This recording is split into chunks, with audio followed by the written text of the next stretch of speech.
Hello guys, welcome to my YouTube channel banking lessons. आज की इस वीडियो में हम सब बात करने वाले हैं बजाज फिनसर्व के इंस्टा ईएमआई कार्ड के बारे में। एंड इस वीडियो में हम डिटेल्स में बात करेंगे कि आपको इस ईएमआई कार्ड लेने पे कौन कौन से बेनिफिट्स मिलते हैं, इसके अलावा आपको कौन कौन से चार्जेस यहाँ पे करने पड़ते हैं। एंड बहुत सारे चार्जेस जो आपको पे करने पड़ेंगे ईएमआई कार्ड को लेने के बाद, वो सारे ही चार्जेस मैं आपको इस वीडियो में बताने वाला हूँ। सारी बातों को हम सब डिटेल्स में कवर करेंगे, जिससे आपको ये आइडिया लगेगा कि आपको ये कार्ड लेना चाहिए या नहीं लेना चाहिए। सो वीडियो को पूरा देखिएगा। एंड अगर आपको वीडियो पसंद आए तो वीडियो को लाइक करें, शेयर करें एंड हमारे चैनल में जरूर सब्सक्राइब करें। चलिए वीडियो शुरू करते हैं। सबसे पहले हम सब बात कर लेते हैं एलिजिबिलिटी क्राइटेरिया के बारे में कि इस कार्ड को अगर आप लेना चाहते हैं तो उसका क्या एलिजिबिलिटी क्राइटेरिया है, उसके बारे में बात करते हैं। सबसे पहले जो आपका एज है मिनिमम 21 ईयर्स यहाँ पे होना चाहिए, तो ही आप इस कार्ड के लिए अप्लाई यहाँ पे कर सकते हो। एंड इसके अलावा क्रेडिट स्कोर का बात करें तो मिनिमम 720 आपका क्रेडिट स्कोर होना चाहिए या उससे ज़्यादा का होना चाहिए। लेकिन बहुत बार ऐसा होता है कि अगर आपका क्रेडिट स्कोर लो भी हो तो भी आपको ये कार्ड आसानी से मिल जाता है। इसके अलावा आपके पास एक रेगुलर सोर्स ऑफ इनकम यहाँ पे होना चाहिए। इसके अलावा बात करते हैं सर रिक्वायर्ड डॉक्यूमेंट्स के बारे में। सो आपको यहाँ पे बेसिक जो डॉक्यूमेंट्स रहते हैं जैसे कि पैन कार्ड, आधार कार्ड, इसके अलावा एक फ़ोन नंबर।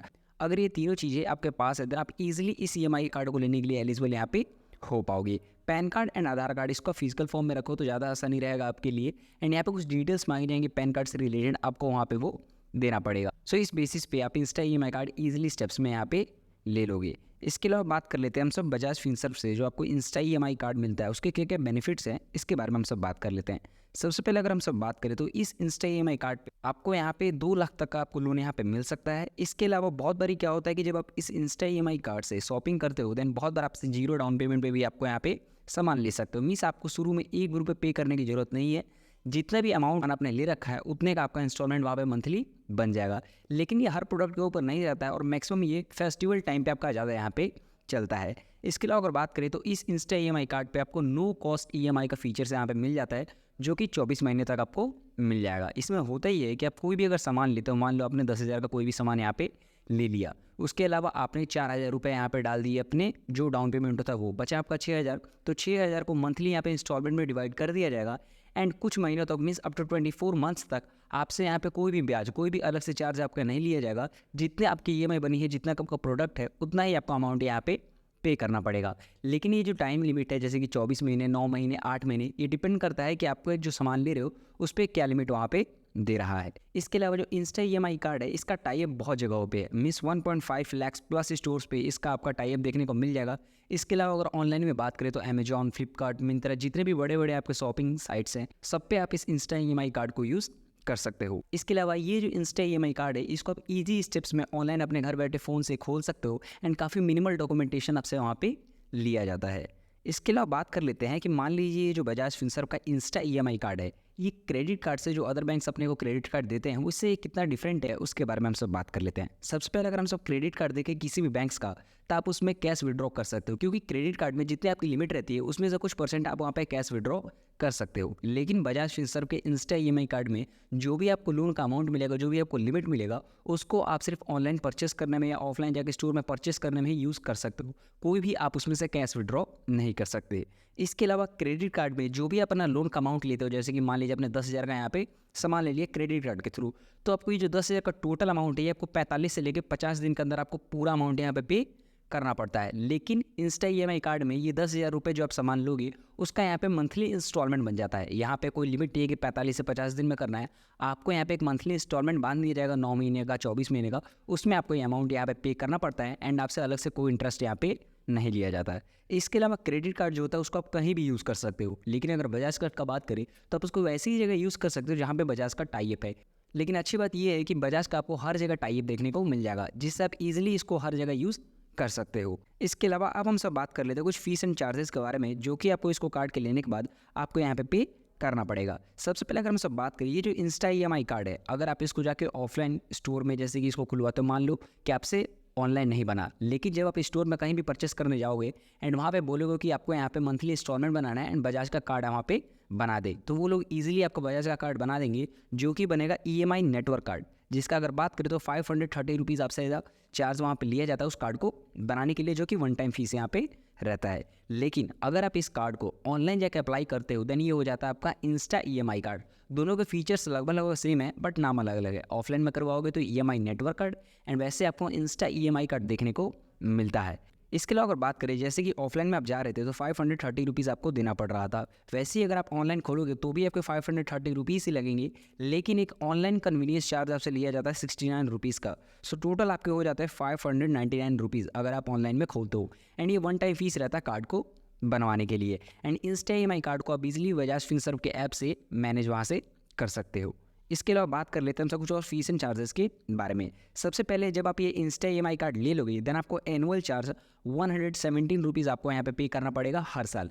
लेकिन आपका जो एनुअल चार्ज है ये वेव ऑफ हो सकता है, लेकिन उसके लिए कंडीशन है कि आप अपने इंस्टा EMI कार्ड से एक साल के अंदर कोई ना कोई यहाँ पे लोन ले या कोई भी चीज़ यहाँ पे परचेस करे, क्योंकि अगर आप नहीं लेते हैं तब आपसे 117 रुपये का चार्ज यहाँ पे लिया जाएगा। जैसे कि सपोज करें आपने अपना इंस्टा EMI कार्ड ले लिया लेकिन 12 मंथ्स के अंदर आपने एक भी सामान उससे परचेस नहीं किया है, तब आपको आने वाले ईयर में 117 रुपये एज एनुअल मेंटेनेंस चार्ज आपको यहाँ पे करना पड़ेगा। लेकिन अगर आप इस EMI कार्ड से एक भी चीज़ परचेस कर लेते हैं तब आपका जो ये 117 रुपये है ये बिल्कुल माफ़ वहाँ पे कर दिया जाएगा। इसके अलावा अब हम सब ये बात कर लेते हैं कि सपोज करें कि आपने बजाज फिनसर्व के इंस्टा EMI कार्ड से कोई भी सामान परचेस यहाँ पे कर लिया है एंड उसका मंथली इंस्टॉलमेंट वहाँ पे बन गया, लेकिन सपोज करें कि जब आपने मंथली इंस्टॉलमेंट देना था तब आप वहाँ पे नहीं कर पाए, तब आपसे कितने चार्जेस लगेंगे वो मैं आपको यहाँ पे बता देता हूँ। जैसे कि सपोज करें कि आपको यहाँ पे मंथली इंस्टॉलमेंट पे करना है एंड अगर आप वो पे नहीं करते हो तब आपसे as a bounce charge 500 rupees आपसे यहाँ पे चार्ज किए जाएंगे। अगर आप इसको अदर बैंक्स के क्रेडिट कार्ड से भी इसको कंपेयर करो तो वहाँ पे भी इतने चार्जेस नहीं लिए जाते हैं लेट फाइन के, लेकिन आपसे यहाँ पे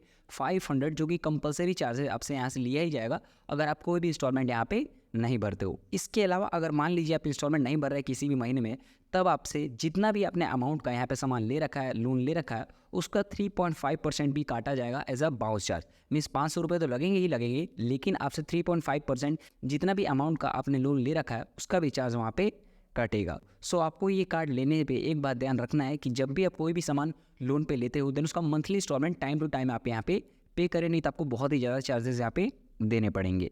इसके अलावा अब हम सब बात कर लेते हैं ECS मैंडेट के बारे में। बहुत सारे लोगों को ये डाउट रहता है कि यार ये ECS मैंडेट है क्या, मैंडेट करवाना जरूरी है क्या, इसके बारे में हम सब बात कर लेते हैं। सबसे पहले जब आप ये इंस्टा EMI कार्ड लोगे आपसे वहाँ पे ऐसा कंपलसरी मांगा जाएगा कि आपको ECS मैंडेट वहाँ पे करवाना ही पड़ेगा। ECS मैंडेट का मतलब ये होता है कि आपका जो अकाउंट है आप उसको बजाज के साथ लिंक कर दो, जिससे होगा ये कि जो भी आपका मंथली इंस्टॉलमेंट है वो ऑटो डेबिट हो जाएगा। मीन्स आपको वहाँ पे करने का जरूरत नहीं है। जब भी आपका मंथली इंस्टॉलमेंट का टाइम आएगा आपको उतना अमाउंट जो भी आपका इंस्टॉलमेंट लग रहा है उसको वहाँ पे रखना पड़ेगा अकाउंट में, तब आपका ईजिली वहाँ से ऑटो डेबिट हो जाएगा। लेकिन इसका एक घाटा भी है, अगर मान लीजिए आपके अकाउंट में उस दिन तक पैसे वहाँ पे मेंटेन नहीं हो पाए इंस्टॉलमेंट के, तब आपसे बहुत ज़्यादा चार्जेस वहाँ पे कट किए जाएंगे। इसके अलावा बात करते हैं ECS मैंडेट करवाने के लिए आपसे 118 रुपीज़ मांगा जाएगा अगर आपका इनमें से किसी भी बैंक्स में खाता है। जैसे कि अगर मैं बैंक्स की एग्जांपल बताऊं तो बैंक ऑफ महाराष्ट्र, इसके अलावा United bank, bank of India, इसके अलावा बात करें तो इंडियन ओवरसीज़ बैंक एंड ऐसे बहुत सारे बैंक्स हैं जो कि आप यहाँ पे देख सकते हो।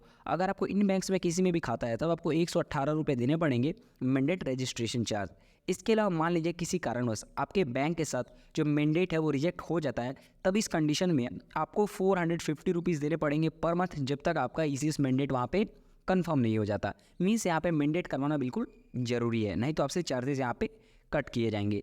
इसके अलावा एक और यहाँ पे चार्ज लिया जाता है, जब भी आप कोई भी सामान लोन पे लेंगे देन उसके फर्स्ट इंस्टॉलमेंट में आपको 117 रुपीज़ वहाँ पे ऐड किया ही जाएगा। मीन्स आप जब भी यहाँ पे फर्स्ट टाइम परचेस करेंगे, सेकंड टाइम, थर्ड टाइम, जब भी आप परचेस करें आपके लोन अमाउंट में फर्स्ट इंस्टॉलमेंट में 117 रुपये यहाँ पे ऐड किए जाते हैं। सो ये कुछ चार्जेस है जो कि आपको इंस्टा EMI कार्ड पे देने पड़ेंगे। इसके अलावा बात कर लेते हैं कि अगर आपको ये इंस्टा EMI कार्ड लेना है तो आपको कैसे ले सकते हो। टोटल 8 स्टेप्स बताऊंगा जिसके थ्रू आप easily Insta EMI card online ले सकते हो। सबसे पहले जब आप इसके ऑफिशियल साइट पे जाओगे देन आपको वहाँ पे अपना 10 डिजिट का मोबाइल नंबर वहाँ पे डालना है, जिस पे एक OTP आएगा। OTP आने के बाद आपको वहाँ पे एक एप्लीकेशन फॉर्म सामने आएगा जिसमें कुछ बेसिक सी डिटेल्स डालनी रहती है, जैसे कि आपका नाम क्या है, इसके अलावा PAN details, date of birth and pin code. ये कुछ बेसिक सी डिटेल्स है जो कि आपको उस एप्लीकेशन फॉर्म में भरना पड़ेगा।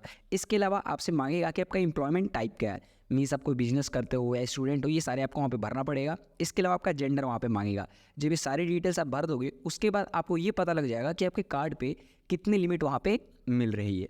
जब आपको लिमिट पता चल जाएगा उसके बाद आपको जो है अपना आधार कार्ड का यूज़ करके केवाईसी वहाँ पे वेरीफाई करना पड़ेगा। जब आपका आधार कार्ड का यूज़ करके केवाईसी वेरीफाई हो जाएगा देन उसके बाद आपसे वन टाइम जो ज्वाइनिंग फीस मैंने बताया 599 रुपीज़ आपसे चार्ज वहाँ पे किया जाएगा, जो कि एज अ ज्वाइनिंग फीस रहेगा। जब आप ये ज्वाइनिंग फीस भर दोगे उसके बाद आपको वहाँ पे एक्टिवेट नाउ का ऑप्शन आएगा, उसको एक्टिवेट करना पड़ेगा। इसके अलावा आपको जो ईसीएस मैंडेट है उसका रजिस्ट्रेशन आपको करना पड़ेगा, मीन्स आपका जो अकाउंट है उसको बजाज के साथ लिंक वहाँ पे करना पड़ेगा। जब ये प्रोसेस कंप्लीट हो जाएगा देन सक्सेसफुली आप वहाँ पे यूज़ कर पाओगे इंस्टा ईएमआई कार्ड के लोन लिमिट को। सो ये कुछ बेसिक से स्टेप्स है जिसको आप यूज़ करके ईजिली ईएमआई कार्ड यहाँ पे ले सकते हो।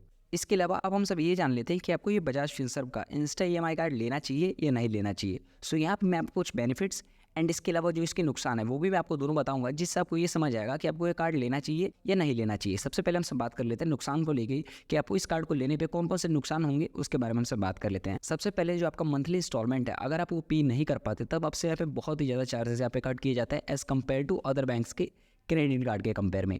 मीन्स आपसे यहाँ पे काफ़ी ज़्यादा चार्जेस किए जाएंगे। इसके अलावा आपको यहाँ पे बजाज फिनसर्व के इंस्टा ईएमआई कार्ड पे लिमिटेड ऑप्शंस मिलते हैं शॉपिंग करने के। मीन्स मैंने जैसे कि आपको बताया आप इस इंस्टा ईएमआई कार्ड का वैसी जगह यूज़ कर सकते हो जहाँ पे बजाज का टाई अप्स है, लेकिन आप बहुत सारी चीज़ों को जब आप शॉपिंग करने जाओगे तो पता चलेगा कि वहाँ पे बजाज फिनसर्व का इंस्टा ईएमआई कार्ड यूज़ ही नहीं होता है। सो यहाँ पे कुछ आपको दिक्कत हो सकती है कि आप हर एक चीज़ यहाँ पे इंस्टा ईएमआई कार्ड के थ्रू नहीं ले सकते। एंड एक और जो लोगों को थोड़ा सा नुकसान लगेगा कि आप इस कार्ड के थ्रू मान लीजिए आपको 2 लाख का मिल गया, 1 लाख का मिल गया, तो आप उसको कैश विड्रॉ नहीं कर सकते as a credit card. Credit card में ऑप्शन रहता है कैश विड्रॉ करने का, लेकिन इसके बहुत सारे बेनिफिट्स भी है। सबसे पहले तो ये एक नो कॉस्ट ईएमआई कार्ड है, मीन्स आपका यहाँ पे मंथली इंस्टॉलमेंट बनता है जिससे आपसे एक लिमिटेड टाइम तक कोई भी चार्जेस यहाँ पे अलग से कट नहीं किया जाता। तो एक अच्छी बात है, नो कॉस्ट ईएमआई मिलता है।